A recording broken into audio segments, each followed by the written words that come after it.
Good evening, everyone. I'm Kate Markert. I'm Executive Director here at Hillwood Estate Museum and Gardens, and I am delighted to welcome you to the very first lecture in our Great Homes and Gardens series. And I'd like to give a special welcome to those of you who are in simulcast. It is so great to see everybody back. Because, I mean, we do feel like people are saying Happy New Year, because it's like the first time I've seen people. And it's really been a while since we've all been together. So since you may be out of the habit, I will tell you, please silence your phones or anything that, yes, right. And I hope it's not me that winds up in it, yeah. So I know lots of you know that we close for several weeks in January, so that's why February is always a fresh start here. And I know some of you have been to see the mansion, which of course sparkles after this deep cleaning, which of course we all do, right? We all do this, you know, clean everything top to bottom. So we not only have a sparkling clean mansion, we have a wonderful new series of programming and a great exhibition that will be opening very shortly. It's called Perfume and Seduction, and it features perfume bottles and other luxury items used in the 18th century bathing and dressing ritual known as la toilette.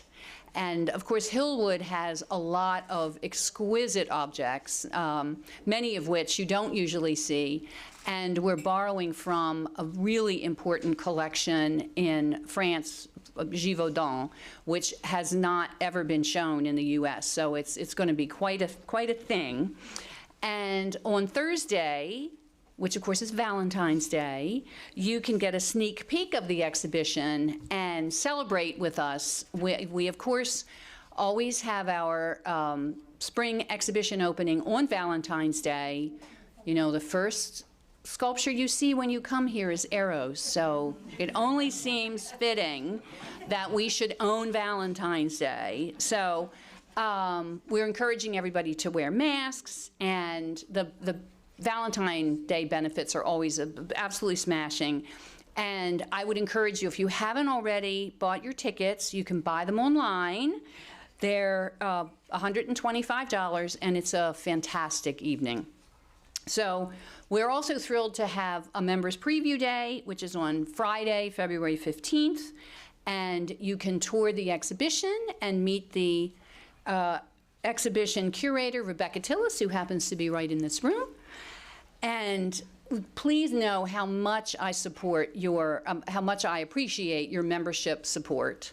It's really vital for us to be able to continue providing these incredibly rich experiences here.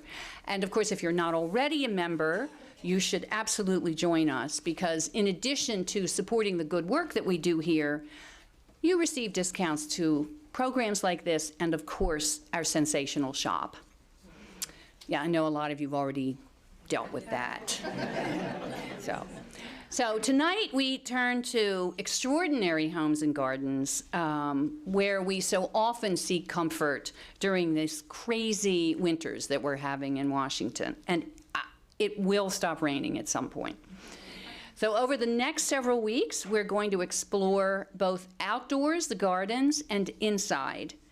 And of course, we do still have simulcast tickets available for the programs on February 28th and March 12th, although the theater is sold out for those. And we're completely sold out, including the simulcast on March 7th. So tonight, we explore Henri Samuel's groundbreaking and inspiring interiors with Emily Evans Eerdmans. She's an acclaimed designer, historian, appraiser, and founder of Eerdmans Fine Art in New York City. She teaches history and connoisseurship at the New York School of Interior Design. She's published several books, including Henri Samuel, Master of the French Interior, which of course is upstairs. And she has also written monographs on Madeleine Castaing and Mario Boata. She is an alumni of the Addingham Summer School. As I said, Henri Samuel is available for sale in the museum shop, and Emily will be delighted to sign copies at the tour desk following her lecture. So please join me in welcoming Emily.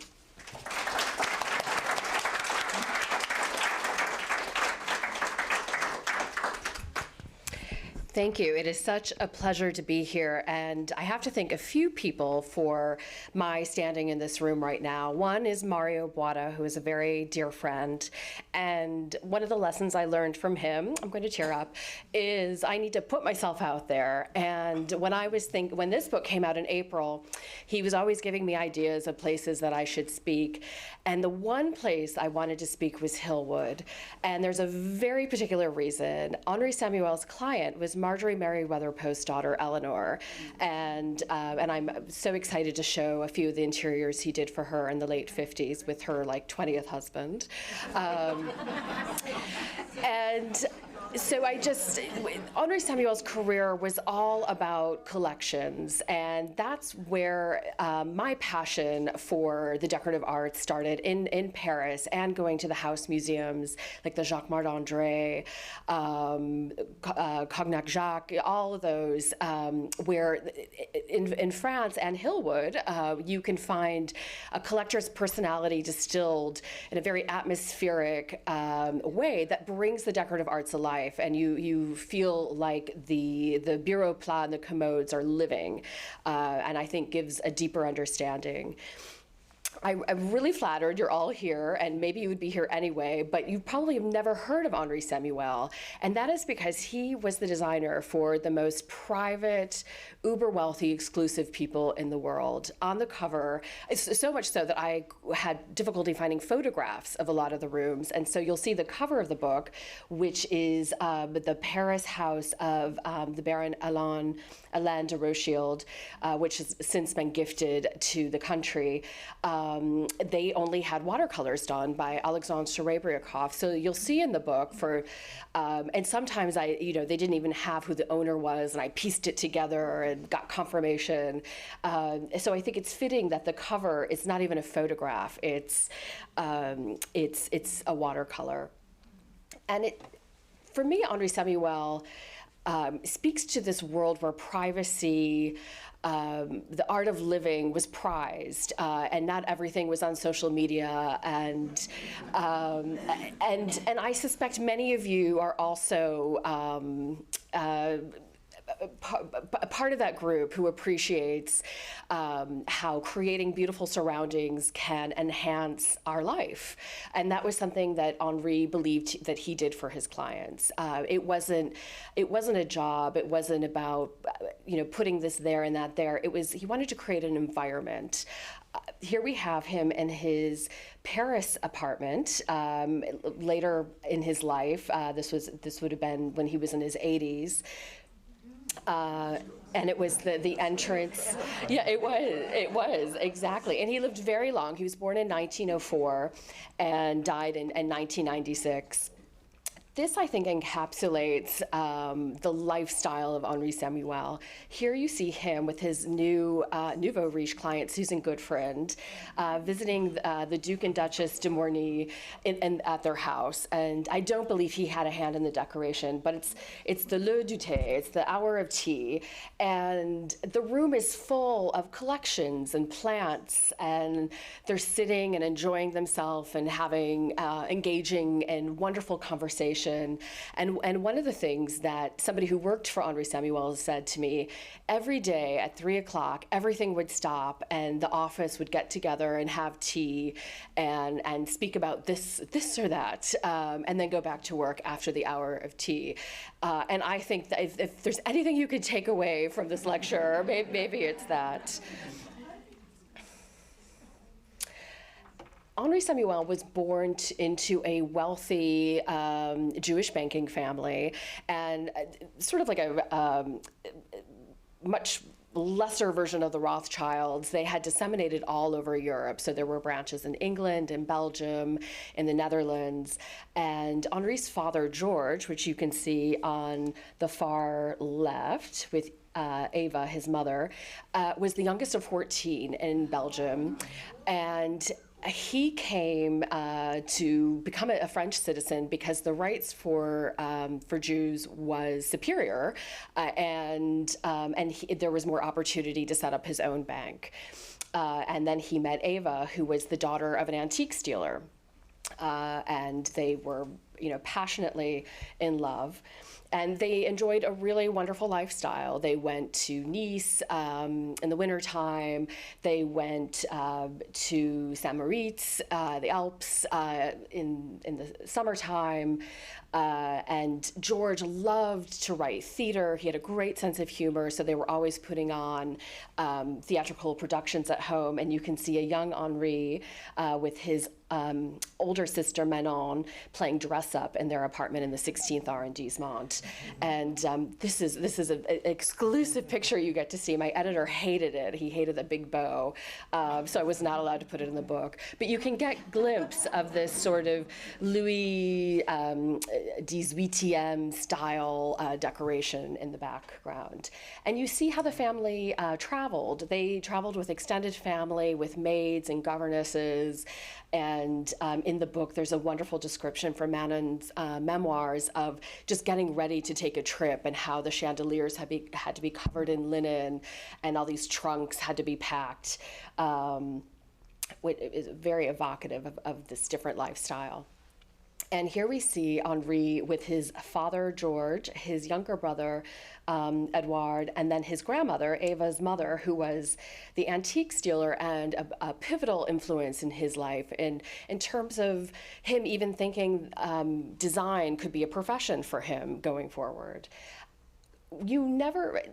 Even people who knew Henri Samuel, including his family, including a lover, he remained a cipher to them. He was very discreet. He didn't talk about clients. He didn't really talk about himself that much. It was more about entertaining and making sure other people were comfortable and at ease and enjoying themselves. The few times you see him smiling is when he's with his dogs. And so it really is just this natural expression of joy. And he always had boxers and then dachshunds over time.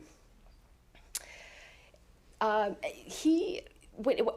he finished lycée in Paris, in the 16th arrondissement, he had to decide between either going to university and studying for the bac, or his father proposed, why don't you go to New York and work as an intern for a corresponding banker friend of mine. And so in 1920, he sailed by himself. He was about 16 years old and lived for a year, possibly 2 years, in New York City. He lived in a hotel, which is now the Pennsylvania Hotel off of Fifth Avenue.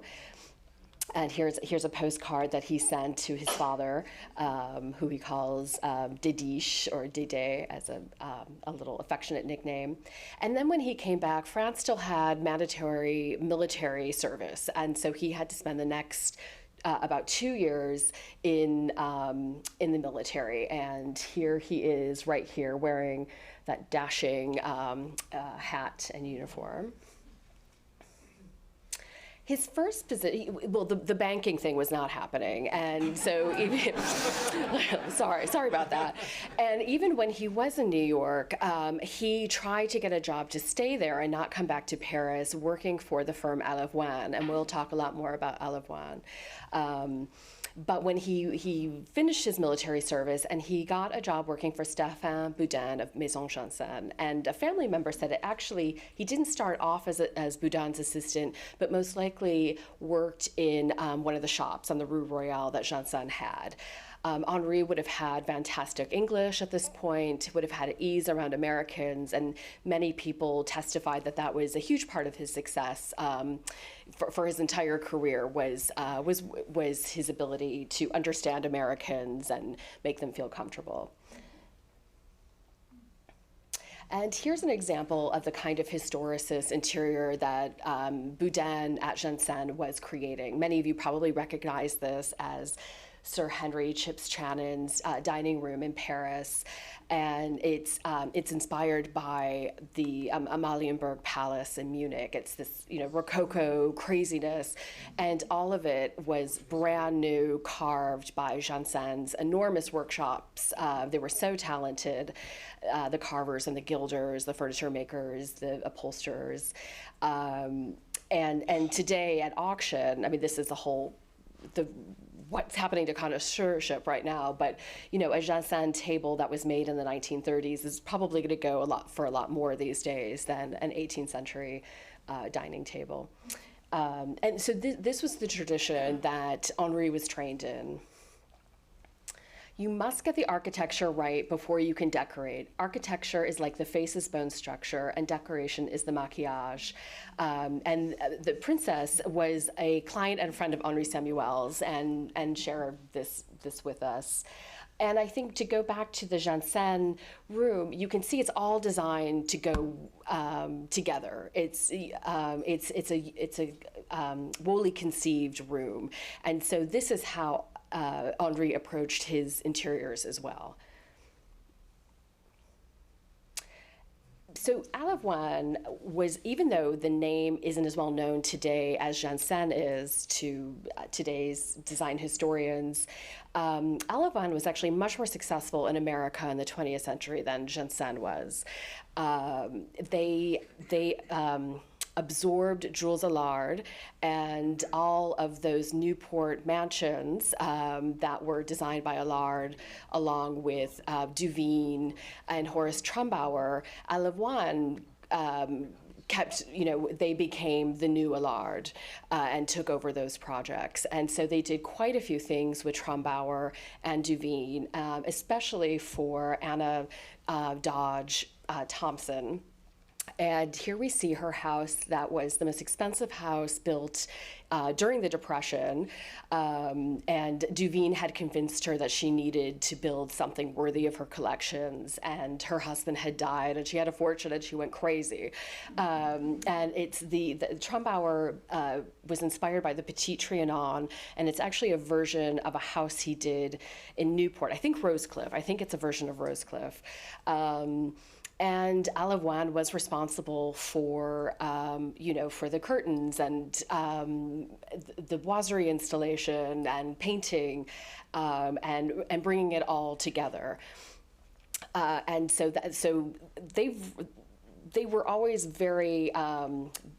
They were known within circles, but never really published. They never really had the acclaim that Jansen did, but they were much more successful. So Henri works for Boudin, Jansen, and in the 1930s he leaves, and we don't know why. Some people say Boudin didn't like Henri or was threatened by his talent, which seems ridiculous. But there's this mystery period, and of course, the Second World War is looming, and Henri's parents are wearing gold stars, but not going to the country. They're living in their apartment in the 16th arrondissement, which, the family still doesn't understand how they were able to stay in Paris during that time. Henri is living in his butler's chambre de bonne while the butler is serving military service. And we hear stories about him going around Paris during the war on a bicycle, maybe decorating for Americans, and calling himself Monsieur Henri, and that there might have been an upholsterer that was helpful to helping Henri get paid and all of that. So it's very murky, and we unfortunately were not able to know more about that period. But we do know he was in Paris all through the occupation. And after the occupation, he got a plum position as the French manager of Alevoine's offices. So Alevoine, just like Jansen, had incredible workshops and upholsterers, hundreds of people to articulate the same kind of interiors that Jansen was doing. And so one of the things Henri did was he rented, and he always rented, he never owned, which was sort of a Samuel tradition, possibly connected to their being Jewish and things being taken away from them. But he rented this Louis Quinze little country house in Saint-Vigor, and he hired André Ostier, who is a very fashionable photographer, particularly of balls, to photograph this party he had. And Marie-Laure de Noailles was there, Porfirio Rubirosa, who was also a client, all sorts of Madame Cartier was there, all sorts of people were here. But it was part of it was creating a showcase to show people what he could do and to create buzz for Alevoine. He then moved to another country house a few years later, and kept this for decades until just before he died, really. And this room that we're seeing right here is quintessential Henri Samuel. You would call it a winter garden, and this is one of the last rooms he did at the house Montfort-l'Aumerie, which you can see is quite a bit more humble than Saint-Vigor. And he was working on the Rothschild's Chateau de Ferrières, which is a 19th century masterpiece. And so one imagines that this sort of conversation piece was influenced by what he was doing at Ferrières at the time. And Connaissance des Arts wrote about the decoration of this house, saying that it reminded them of visiting your grandmother's house. And if you imagine what the mood was like, my grandmother did not have a room like that. But if you imagine after the war, where everybody feels so bruised and battered and have been living with, unless you're Charles de Bestigui, with scarce provisions and no butter, that embracing a decoration style that reminded you of being in the bosom of your grandmother, how comforting that was, and how this nostalgia really did sweep through the fashionable set around this time, which would be the 50s. And a close friend of Henri's, who he decorated for her and her later husband, André Malraux, Louise de Villemorin, who was a novelist who wrote Madame de, about the affair of the necklace, the Marie Antoinette's necklace that was stolen.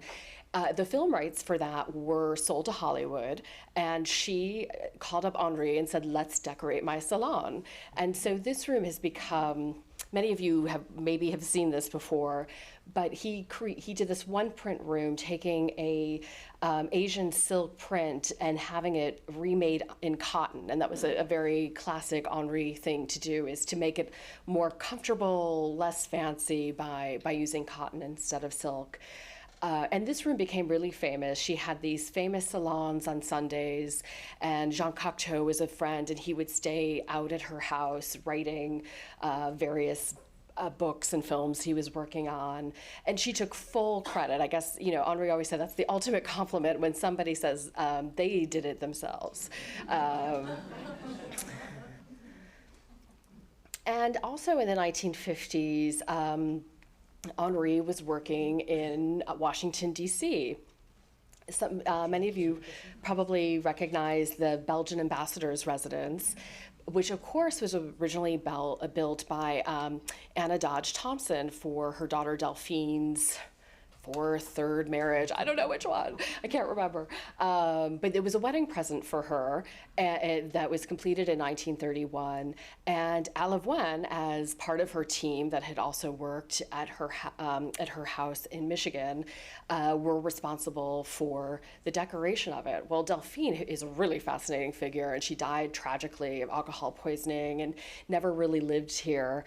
And then her first mother-in-law, Stotesbury, who James Cromwell, who was her son, was Delphine's first husband, and apparently people say that Anna, who was a little bit rough, learned all the social graces from Anna, from Delphine's mother-in-law.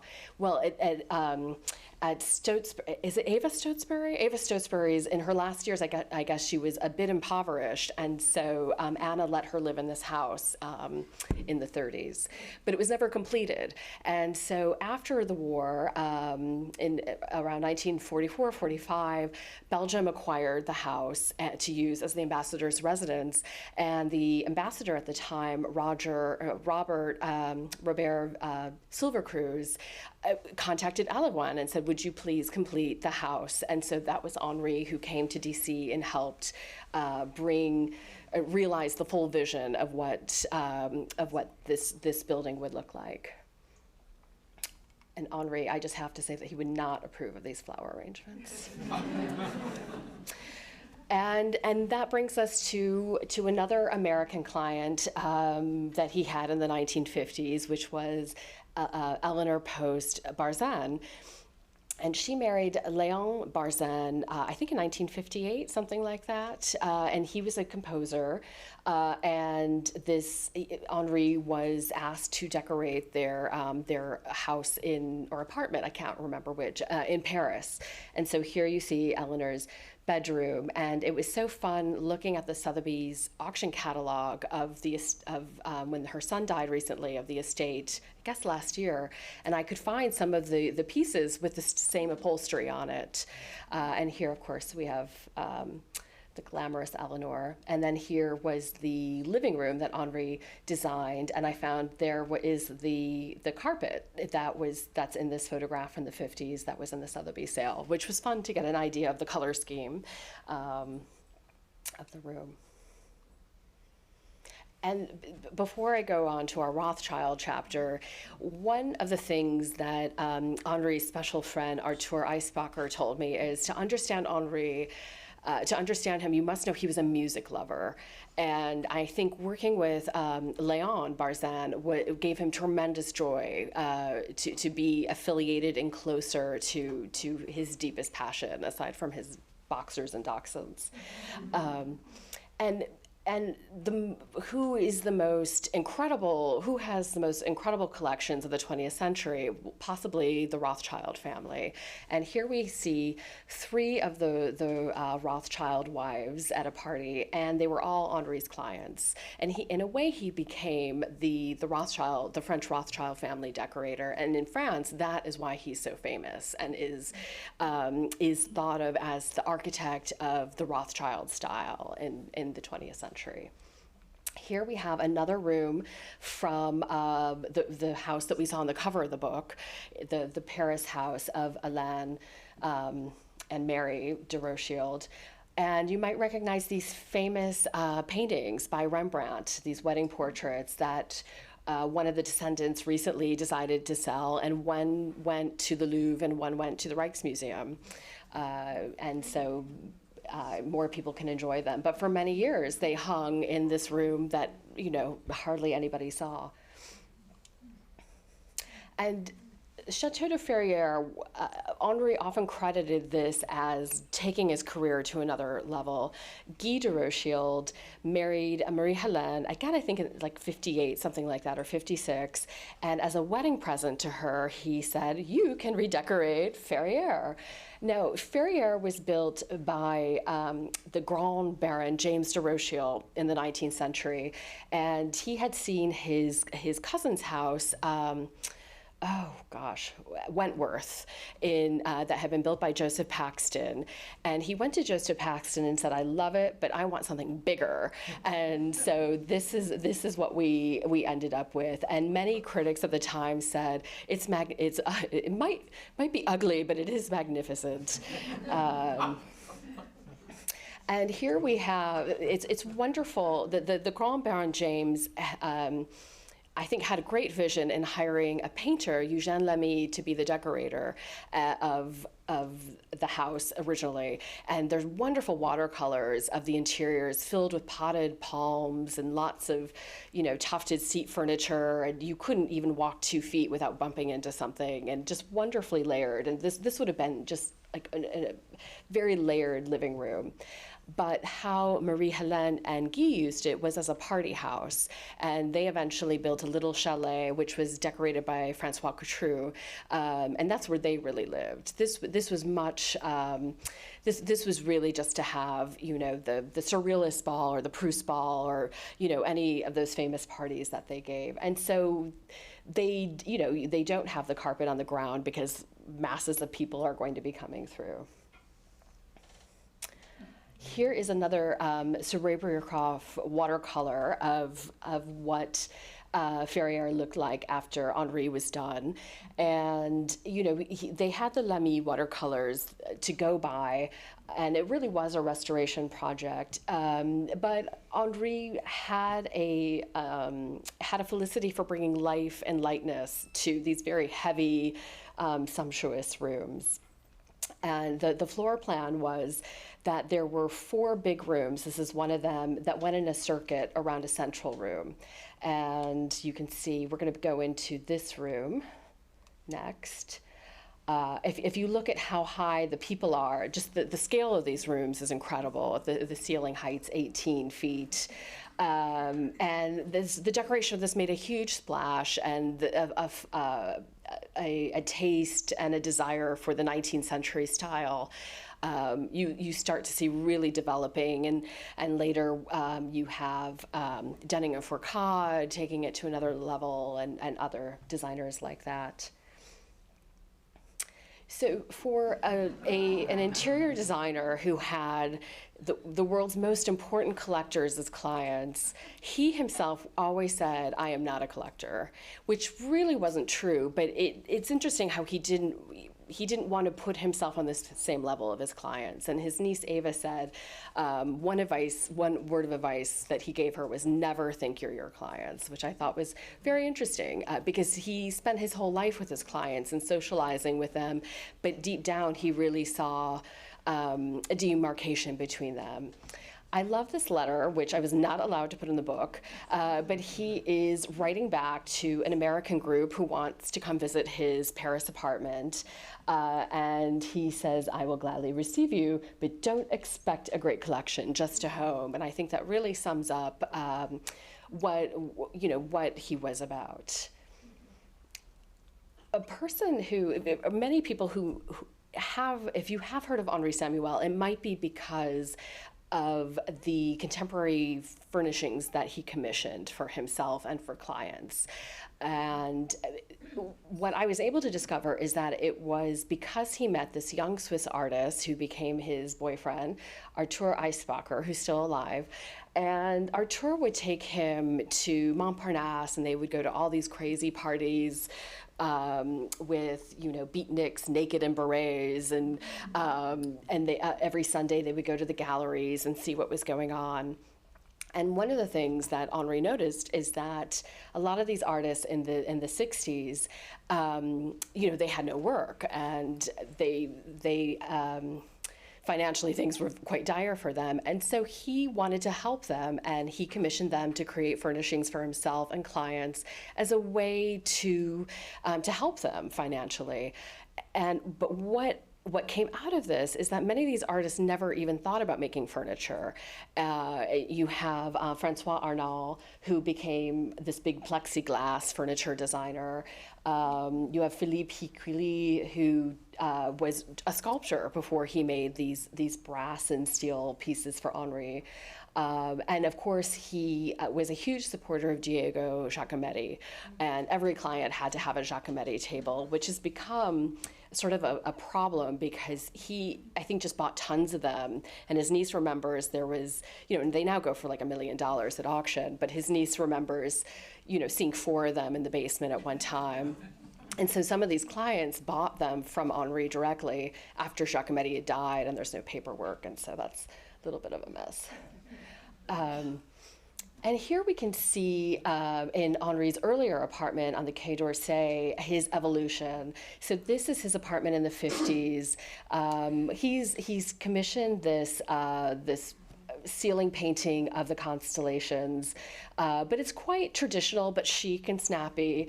But then you can see, this is from a photo shoot that Architectural Digest did in the early 70s, with a Ron Ferry light sculpture, painting the walls this dark, smoky gray-blue so that the artwork pops, but still a lot of the same furniture, how he's going on a journey. And here is his famous living room, which many people think is one of the most iconic rooms of the 20th century. This is as it was photographed by Christie's, who did the auction after he died. And you can see this César painting, which he actually traded the painting for making the sofa Balthus. So he made Balthus, who was a bit of a snob, loved the idea of having Edmond de Rothschild's decorator make him things. And so in exchange for this painting, Henri made him the sofa and a pair of chairs. And then César made this, again, had never really made furniture, made this console table exactly for that spot. And many people talk about the color of the room, which he called Pompeian red. And Henri's niece said it wasn't because he loved Pompeian red, it's because it made everything else come alive. And I think that's interesting to think about when you're arranging your collections. This is how the same angle of the room looked like during his life. Again, he rented, and when he moved in, the room was covered in this white and gold boiserie, including this area here. And so he covered, you can kind of see the outline, he covered these panels in red silk and applied them to the wall. And because he thought and he did the overdoors as well, as you can see, which Christie's must have taken off. But because he thought the door frames were so tall and made the room feel less cozy, he created these folding screens in the same fabric to, again, to bring in the room and make it feel less imposing. What really surprised me was that I didn't find more work like that living room in his canon. And I know a lot of people, there's at least one Amazon review where other people were disappointed as well. What people wanted from Henri was this. And this was his bedroom, which is much more in the traditional vein of his work. And this is that entrance hall library that he was standing in one of the first slides. The Baron Nadine de Rothschild said, "Oh, I hated his apartment. I liked his bedroom, but I didn't like his living room at all." Jerry Perenchio, who was a client out in California, said, if I had visited him in if I had seen that living room, I never would have hired him. So it's very interesting how what our eye today thinks is so important, the clients then really weren't that wild about. This, I think, is quintessential Henri. It's Hubert and Isabelle Dornano's apartment on the Quai d'Orsay. They're from the Sisley perfume fortune or cosmetics fortune. And on the left, you see this little thingy. Well, on the left, you see the apartment right after Henri finished it in 1976, shot for Vogue magazine. And on the right, you see the apartment very much the same, but with more layers, and the couple's collection of contemporary art that they began an interest in after their children grew up. And his interiors were meant to be added on to. And the fact that she's only just started selling a few things at auction, I spy them, they're not officially her name isn't on it, but like that sofa I just saw sold over the summer.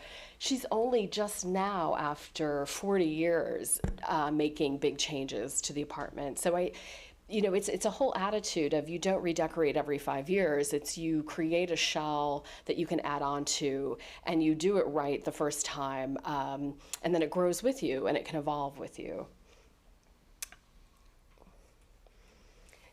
Back to Henri's relationship and connection with Americans. after Stéphane Boudin died in the 1960s, Henri became kind of who you would go to if you were Boudin's client, and that included Charles and Jane Reitzman, who were just they were working on the Reitzman galleries at the Met, and figuring out what the rooms were going to be like, what the boiseries were, shopping for pieces to go in there. And so it really was Henri who was there stewarding that final installation. Here we have a room that doesn't exist anymore. It was, they found this boiserie at Faux, which is a well-known boiserie dealer in Paris. And they had, the painting though, was completely a fabrication. And they decided, Jane, Henri, and Charles thought, let's look at this one particular 18th century watercolorist paintings and take those tones and apply them to do this polychrome decoration, which did happen occasionally in boiserie, but not very often. And so, and because they thought it would really complement the Sèvres collection of furniture. And so it's interesting to see, you know, how they haven't tried to make this look like a room. It really is just showcasing the Sèvres mounted furniture. Oh, and something else that I thought was interesting to discover is that the Reitzmans would live with the furniture before it would go off to the Met. And often Palm Beach was really their main their main living, their main residence. And so this red lacquer desk, which many of you have probably seen at the Met, was lauded as the most expensive piece of French furniture in America. They paid, I believe, $500,000 for it. And so they lived with it in Palm Beach for several months before it went up to the Met. There weren't pictures of, the pictures that I could find of the Palm Beach residence of the Reitzmans were when they were selling it at the end. And they had hired Vincent Fourcade and Robert Denning to do a little facelift. So all this upholstery was not by Henri. And also Stéphane Boudin had made important contributions to the room back when they first bought it in the late 40s. So it really is kind of an amalgamation of many talents. And of course, Mona Harrison, who later became Mona Bismarck, she and her husband sold the house as decorated by Siri Mom to the Reitzmans, lock, stock, and barrel. So it still has Siri Mom's curtains, and then the wallpaper was installed by them as well. And then later on sold to Pierre Berger and Yves Saint Laurent in their Paris dining room. Oh, the one room, though, that really was very Henri is this reception room to the right. And it was Henri's idea to remove a piece of paneling so that it almost looked like a surreal painting of the two palm trees outside. And he used this cotton sort of batik-like fabric, which really, again, is very, very light. He encouraged Jane to go on a shopping spree of ivory, English 18th century furniture, or Anglo-Indian furniture. So it's very, you can see how he's sort of lifting her up, trying to make it less serious and formal, which many of her social peers thought was more appropriate for Palm Beach. And Jane's protege, Susan Goodfriend, was steered to Henri by Jane, and she had this apartment in River House, and Jane said, "Oh no, you must, you really should do something else, something with Henri." And so he helped them find this apartment. Again, it was a shell, and they found all of these different elements together and installed them. And the coffer dome ceiling was something he designed and had installed. And you see a Giacometti table, and it's a lighter version of his winter garden room. For Susan and John Goodfriend in Paris, they acquired a wing in the house that Hubert de Givenchy owned, and they completely, apparently they were allowed to go shopping at Versailles, at the Palace of Versailles. They had access to things that the palace wasn't using. So a lot of the parquet de Versailles actually came from the palace. And Henri, as you'll find out in the book, was very close friends with the curator of Versailles, Gerard van der Kemp, and introduced him to his American wife, Florence, who I think actually lived in D.C. or was from a D.C. family. And the color of the boiserie that they painted it, he called it Trianon gris, Trianon gray, and it was supposed to look like how the white would sort of darken over years and years of time. But it's a really beautiful room, and I think much fresher and less cluttered than some of his other clients' interiors. And then, of course, we have Jerry Perenchio, who, you know, after Henri promised he wouldn't die while they were working on this house, which was the Beverly Hillbillies. It was used as the facade of the Beverly Hillbillies house in Bel Air. And apparently he even asked Jerry Perenchio, who made his fortune in Univision, asked Mario Boita to decorate it, and then realized, no, I must have a proper French style interior, which is what the original builder intended.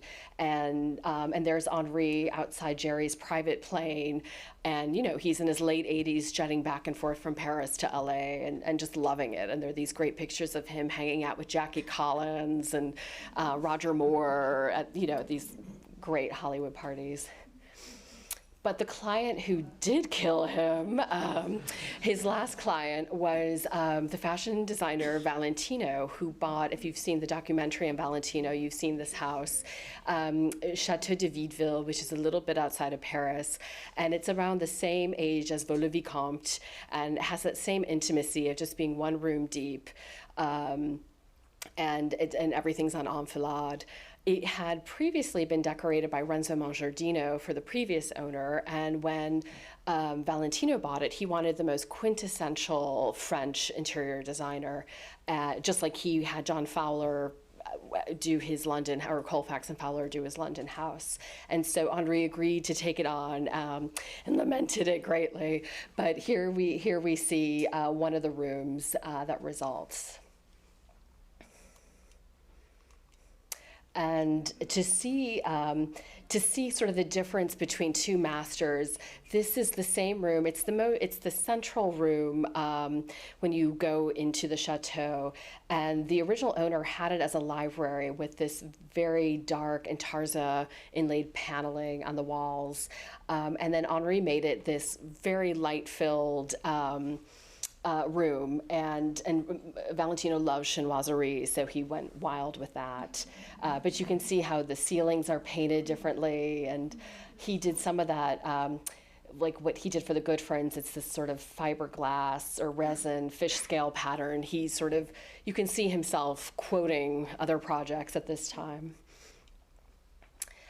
A project of great love that he got involved with at the end of his life in the 80s was the restoration of the Musée Nissim du Commando in Paris, which if you haven't visited, you must. And it has an extremely sad history of the whole Commando family perishing, during the Nazi occupation. But that the father, Moishe, left this to be, with very specific instructions, a museum dedicated to his love of the 18th century. And a group of dealers led by Didier Ron, many of them were of Jewish descent, bandied together to restore this museum that had been languishing for decades. And Henri never felt very close to his Jewish faith, but it was a passion project for him to do this. And so he said, I want to take on the entrance. It's the first thing we need to do. I will pay for it, because the entrance is your first experiencing, and it should be welcoming and embrace you. And he would actually send a postcard, I think actually this photograph, to people after the project had been completed. And it just, if he wanted to send a note to somebody, he would send this postcard, and which I think reflects of how proud he was and that he had done something significant and meaningful. And to close, I want to bring us back to Henri smiling with two of his little dachshunds, just surrounded by all the things he loved and that he was passionate about. And it's the hour of tea, as you can see, and I hope it inspires you to think about not just looking at your cell phone to make sure you send out an email, but to sort of stop and enjoy your surroundings and smell the flowers and sip the tea. So thank you very much.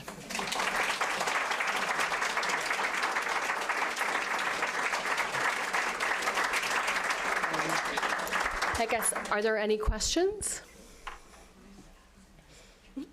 Did Henri Samuel do more than the entryway to the Musée du Commando?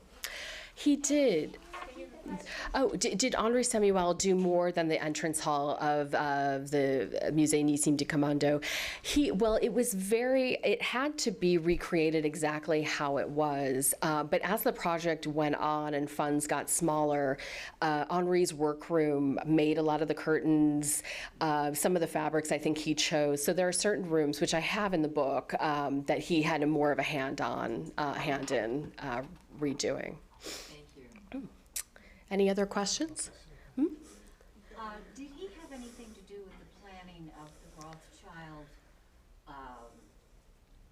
home on Ile Saint-Louis that was burned down? No. So Marie-Helene, did Henri Samuel contribute to the decoration of the Hôtel Lambert, which Guy and Marie-Helene de Rothschild lived in? No, she was fickle. She was not as faithful as some of the other Rothschild wives, and so she liked to move around to different decorators. So she used, I think it was Renzo Mongiardino for the Hôtel Lambert, and then her bestie, the Baron de Redé, also lived in the hotel, and he had Georges Geoffroy decorate his quarters. But she liked to shake it up a lot more, as opposed to the other wives who were very faithful. Mm-hmm. You probably would have said this if it was true, but do I recall that Maison Johnson had something to do with Jackie Kennedy's redecoration of the White House, or am I all off base? No, that's And absolutely. did he either? Well, he was not. He was. Did Janssen have anything to do with the redecoration under the Kennedys of the White House? And did Henri Samuel play a part? So Henri Samuel was not working with Janssen at that time. But it's very interesting because Jackie. Really wanted to use Janssen more. I mean, people are going to kill me after this. I'm going to be found murdered. It'll be, what of you? So this is very controversial.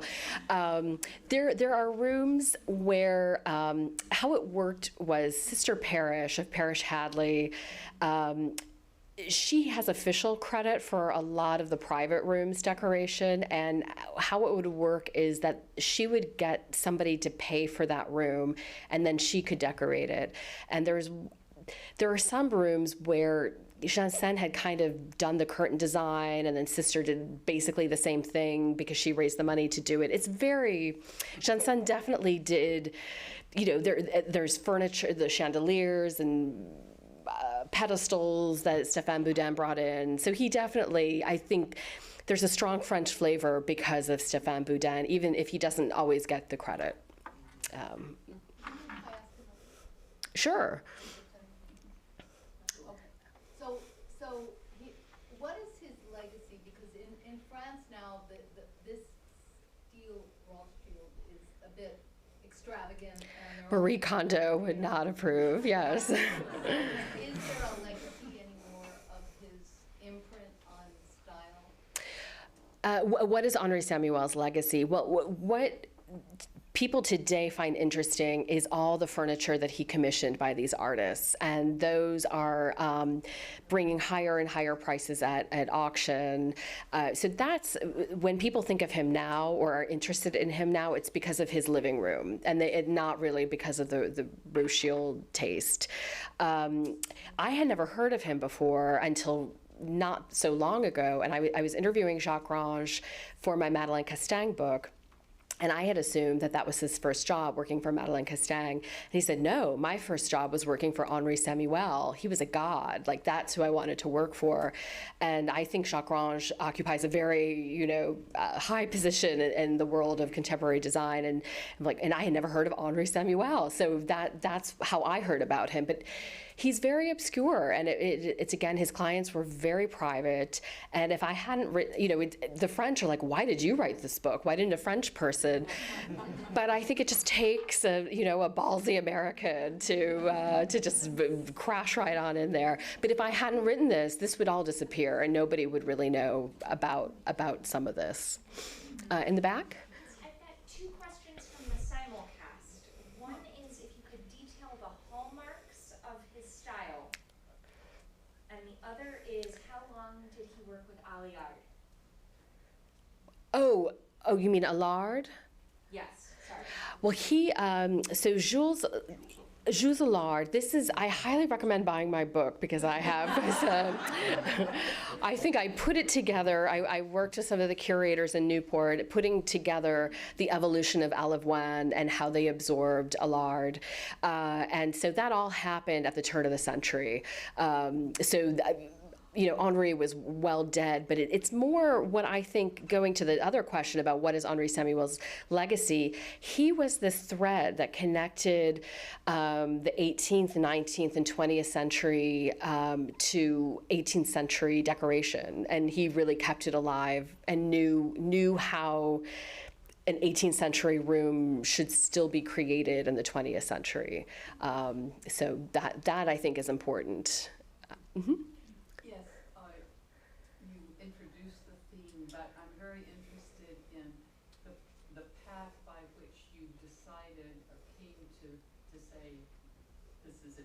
You mentioned that he might have been lost otherwise, and what the biggest challenges for research and putting it together, or you now are very articulate and you have a frame for it, but I suspect that emerged through the research that you did.